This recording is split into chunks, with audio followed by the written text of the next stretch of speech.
નમસ્કાર મિત્રો, સ્વાગત છે તમારું મારી યુટ્યુબ ચેનલ ગુજરાત જોબ ગાઈડમાં. તમે ફિલ્મોમાં કે પછી સમાચારોમાં એક શબ્દ તો વારંવાર સાંભળ્યો જ હશે, પંચનામું. પણ આ જાણીતા શબ્દનો અસલી કાનૂની અર્થ શું છે? ચાલો આજે એને જરા બારીકાઈથી સમજીએ. હા, ચાલો પંચનામું કરો. આ ડાયલોગ તો આપણે કેટલીય વાર સાંભળ્યો છે, ખરું ને? એવું લાગે કે શબ્દ તો જાણીતો છે, પણ એનો સાચો મતલબ શું એ જાણે એક રહસ્ય છે. તો ચાલો આજે આ જ રહસ્ય પરથી પડદો ઉઠાવીએ. તો પછી મનમાં તરત જ સવાલ થાય કે આખિર આ પંચનામું છે શું? શું પોલીસ એમાં પોતાની મરજીથી ગમે તે લખી શકે? અને સૌથી અગત્યનો સવાલ કે જો આપણને કોઈ દિવસ પંચ એટલે કે સાક્ષી બનવા માટે કહેવામાં આવે તો એક નાગરિક તરીકે આપણી ભૂમિકા શું હોય? ચાલો આ બધા જ સવાલોના જવાબ આજે મેળવીએ. તો ચાલો સીધા મુદ્દા પર આવીએ. પંચનામું એટલે શું અને એનો હેતુ શું હોય છે? આપણે એને એકદમ સરળ ભાષામાં સમજવાનો પ્રયત્ન કરીએ.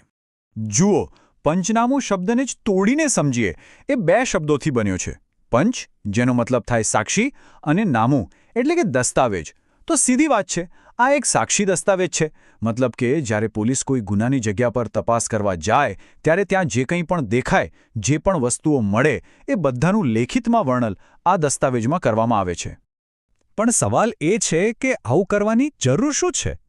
વેલ, એનો મુખ્ય હેતુ બહુ જ સીધો અને સ્પષ્ટ છે, જેથી પોલીસ પાછળથી પુરાવા સાથે કોઈપણ જાતની છેડછાડ ના કરી શકે. બસ આ જ કારણથી આખી તપાસ પ્રક્રિયા ટ્રાન્સપરન્ટ એટલે કે પારદર્શક અને નિષ્પક્ષ બને છે. હવે અહીંયા એક રસપ્રદ વાત છે. તમને શું લાગે છે પંચનામું એક જ પ્રકારનું હોય? ના, એવું નથી. જેવી પરિસ્થિતિ એવો દસ્તાવેજ. એટલે કે અલગ અલગ સિચ્યુએશન માટે અલગ અલગ પ્રકારના પંચનામા બનાવવામાં આવે છે.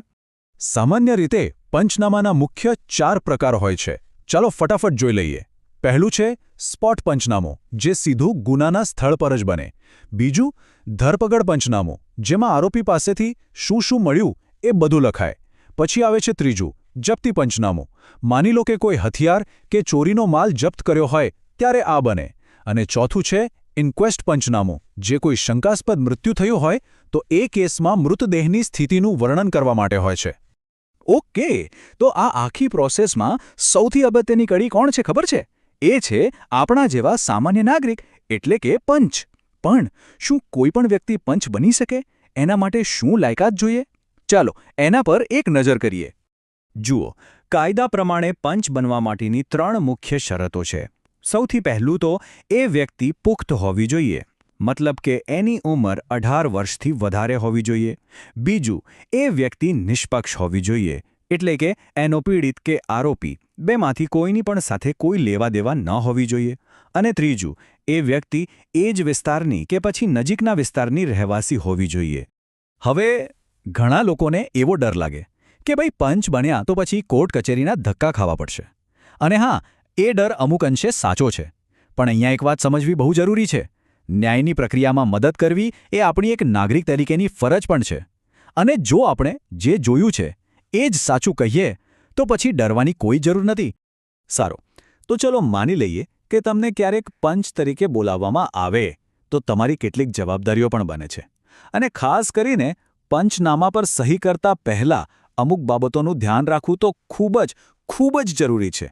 એક પંચ તરીકે 4 મુખ્ય નિયમો હંમેશા યાદ રાખજો. પહેલું, એ પાકું કરી લો કે પંચનામું તમારી સામે જ લખાઈ રહ્યું છે. બીજું, સહી કરતા પહેલા એક શબ્દ બરાબર વાંચી લો. ત્રીજું, ચેક કરી લો કે ક્યાંય છેકછાક કે ઓવરરાઇટિંગ તો નથી ને. અને ચોથું, જે આ બધામાં સૌથી અગત્યનું છે, અને એ નિયમ છે, ગમે તે થઈ જાય, ગમે તેવા સંજોગો હોય, ક્યારે પણ કોરા કાગળ પર સહી નહીં કરવાની. ક્યારેય નહીં. આ એક વાત મગજમાં બરાબર ફિટ કરી લેજો.